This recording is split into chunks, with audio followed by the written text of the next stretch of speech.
खबर यूपी के बलिया से है, जहां कामेश्वर चैरिटेबल ट्रस्ट ने 90 बटालियन एनसीसी के प्रशासनिक अधिकारी कर्नल राकेश सिंह पुनिया को प्रशस्ति पत्र देकर सम्मानित किया है। ट्रस्ट के संरक्षक अभिज्ञान तिवारी ने कहा कि कर्नल पुनिया ने एनसीसी कैडेट्स को एकता, अनुशासन और राष्ट्रीय भक्ति का पाठ पढ़ाने में महत्वपूर्ण भूमिका निभाई है। इस अवसर पर संतोष तिवारी, संजय शुक्ला, कर्मवीर तिवारी सहित अन्य गणमान्य लोग उपस्थित रहे।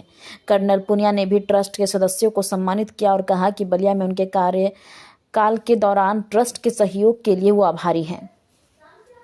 नाम अभिज्ञान तिवारी है और मैं कामेश्वर चैरिटेबल ट्रस्ट का संरक्षक हूँ। अभी किन अधिकारी को आप सम्मानित किए? ये जिले आपको किए? हाँ नहीं, एनसीसी के जो हमारे जिला के प्रशासनिक अधिकारी हैं कर्नल राकेश सिंह पुनिया साहब, आज उनको हम लोग ने सम्मानित किया। उनके 3 साल के जो पीरियड रहा है बलिया में, उन्होंने बहुत अच्छा और उत्कृष्ट कार्य किया, जिसमें उन्होंने एनसीसी के बच्चों का जो भी ट्रेनिंग है वो बहुत कुशलता से निभाया, जिसमें बच्चों ने ज़्यादा सहभागिता ली, उनके व्यवस्थाओं में कोई कमी नहीं आने दी। मिलिट्री कैंटीन भी आप जाके देखिए, पहले से ज़्यादा दुरुस्त हो गया है। यहाँ भी पहले से ज़्यादा देखिए कितना व्यवस्था बन गई है। तो उन्होंने एनसीसी को बलिया में एक तरह से प्रोत्साहित किया और बच्चों का लगाव व जुड़ाव भी इससे बहुत ज़्यादा बढ़ा।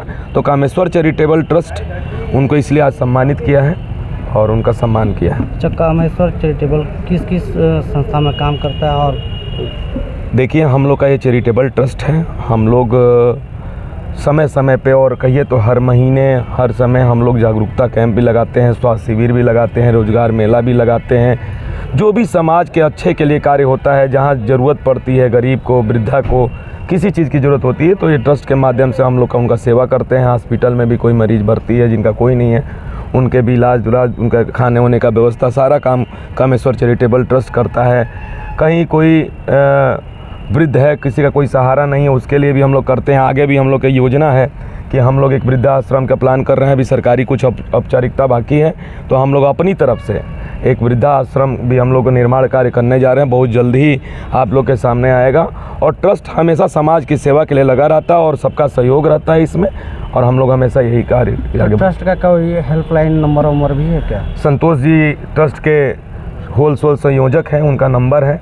कोई भी ज़रूरत हो तो आप संतोष जी से आप नंबर ले सकते हैं। और कोई भी कार्य हो, क्योंकि हम लोग देखिए अभी आने वाले समय में अभी 18 तारीख को दिन बृहस्पतिवार को एक अवेयरनेस प्रोग्राम भी लगाने जा रहे हैं बड़े स्तर पे, जहां सैकड़ों महिलाएं जुटेंगी, तो उनको अवेयर किया जाएगा। तो हमेशा हम लोग कार्य जो है कामेश्वर चैरिटेबल ट्रस्ट करता रहता है और आगे भी करते रहेंगे और सबके सहयोग से आगे बढ़ते रहेंगे। देखा जाए कि जिस तरह से बलिया पिछड़ा इलाका है और यहाँ पर कहीं ना कहीं शिक्षा किसी भी राष्ट्र और किसी भी समाज को उत्कृष्ट योगदान पर ले जाने की महत्वपूर्ण भूमिका निभाता है, लेकिन प्राइवेट विद्यालयों में लगातार शिक्षा को बजायगढ़ किया गया है और कहीं ना कहीं धनुगाही हो रही है। इसमें आपका जो ट्रस्ट है कहाँ तक? देखिए, हम लोग जहाँ तक व्यवस्था होती है, जैसे कोई बच्चा है जो देने में शुल्क, सरकार ने RTI के तहत भी बच्चों का एडमिशन भी कराया है।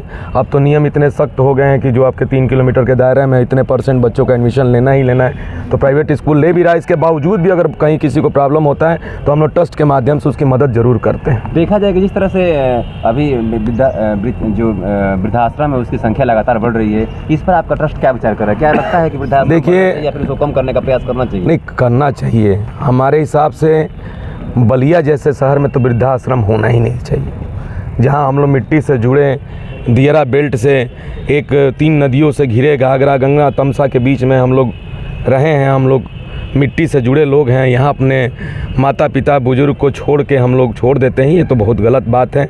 लेकिन अब हम क्या बताएं, यही हम लोग सोच रहे हैं कि हम लोग अभी वृद्धाश्रम, तो एक गढ़वार में हम लोग अभी वहाँ कुछ दिन पहले अभी एक प्रोग्राम किए थे जिसमें हम लोग ने सेफ्टी किट का वितरण किया था, दवाई वगैरह सब। तो बड़ा देख के दुखी मन हुआ कि बलिया में भी और ये स्थिति है कि अभी हम लोग रेवती में खोलने का प्लान कर रहे हैं। तब तक संख्या तो आप पूछिए मत। अभी तो हम लोग सोच रहे हैं 20 बेड से चालू करें, क्योंकि उसमें निर्माण कार्य में भी बहुत पैसा लग गया है और क्योंकि अपने तरफ से ही करना है, कहीं कुछ मदद नहीं है, सामान बहुत लग रहा है। लेकिन संख्या तो इस हिसाब से सुनने में आ रहा है कि अगर हम 100 बेड का भी कर ले तो 100 लोग भी यहाँ पे आ जाए। तो ये तो विचारणीय बात है और सोचने की बात है कि हम लोग का समाज किस तरफ जा रहा है।